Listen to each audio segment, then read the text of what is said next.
Stretching. It's one of the most neglected aspects of health and fitness. When I ask people what do they think health and fitness or well-being is, what most people think of or what comes to their mind is nutrition, weightlifting, and that's pretty much it. However, I'd argue that recovery is an aspect that is far overlooked and is often neglected. And what falls under recovery is sleep and stretching. So today, I'm going to go over what exactly is stretching, why is it important, and then one of my personal favorite stretches that I utilize a lot in my time on the Ranger Challenge competition team at Texas A&M University. And so, my first point, what exactly is stretching? So stretching is extending a limb or appendage to its furthest range of motion to further that range of motion or to gain comfort in that position. So that is enabling your muscles, ligaments, and tendons to be extended in that position and not feel an excess of stress, to ensure that once your body is put into that position, it is far more comfortable.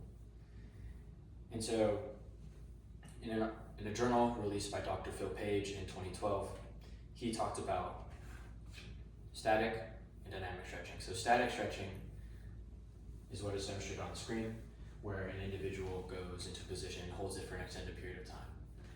And so there are two types of static stretching. There's active, which is where you are inflicting the movement upon yourself. So what this person, for example, here is doing in the bottom left corner is a knee pull straight to their chest to stretch out their hamstring and their hips. While a passive would be a person sitting on their leg or pushing their leg further into their chest to perform the stretch on that person. Now the second type is dynamic, which is where you're moving. So a dynamic stretch could be arm circles, where you're putting your entire arm through its full range of motion, and you're doing that for multiple repetitions. And so that type of dynamic stretching is active, and the second type is ballistic. And ballistic, I would not recommend. It's clinically proven to cause injury. But say you go to the farthest range of motion, say you try to touch your toes, but while you're here, you will undulate, or you will constantly go between your furthest range of motion and slightly before it, constantly over and over and over again. And so this puts a lot of undue stress and is actually quite uncomfortable. And so for my second point, why is this important? Going to your end range of motion and getting your body comfortable in those positions will greatly improve or reduce your risk of injury, because say you're put in the splits. Hypothetically speaking, if your body's not comfortable being there and you go a lot further than your body's capable of, your hips could get injured, your groin could get injured, and you could possibly pull your hamstrings. And another example of potentially going past your range of motion is going to your fullest extent of range of motion while under stress. So if you're at a certain position and you're underweight and your body's not comfortable being there, you're going to inflict the same amount of stress as going past that position, because you're going to be holding that position while under tension.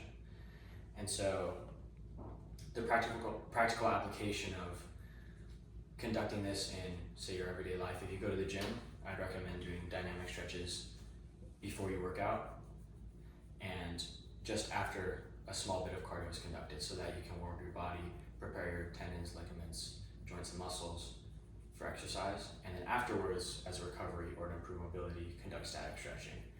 And static stretching, I would not limit it just to post-workout. You can also do it at the beginning of the day, the end of the day. You can do it whenever you want, and it does not require an exorbitant amount of time. You can just do 5, 10, 15 minutes of stretching every day to improve your mobility, but in the long run will prepare you will equip you and your body to stay healthy. And so one of my personal favorite stretches is the world's greatest stretch, and I have some slides to accompany me, but I'll also demonstrate. So the first position you want to reach is a far lunge, where you're going to extend your back leg, make sure you try to keep it as straight as possible, and then you're going to go down and sit to the point where your knee is at least a 90-degree angle. So your knee's not traveling too far, it's not too far back, but it's sitting right over your ankle. And then the second part is you're gonna attempt, if you have the ability to, touch your knee, your elbow to your ankle. So while you get into this position, you can brace with your opposite hand and sit your elbow, try to touch your ankle, sit there for a few seconds.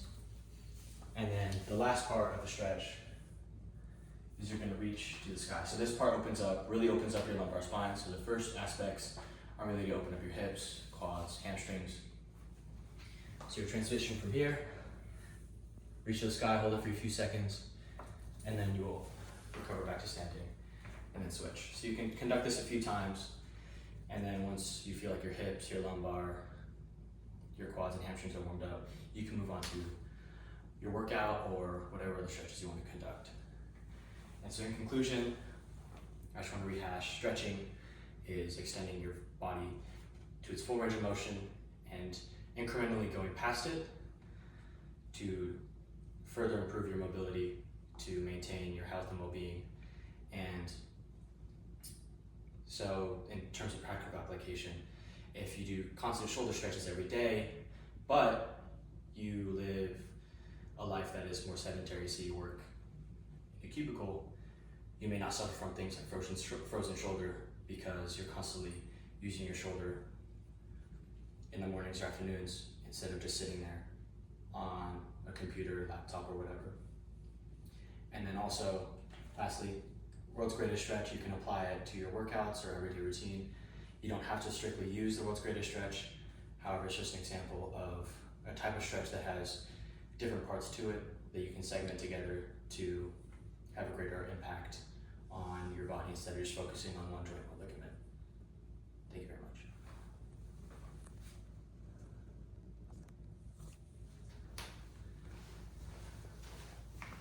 And here are my citations.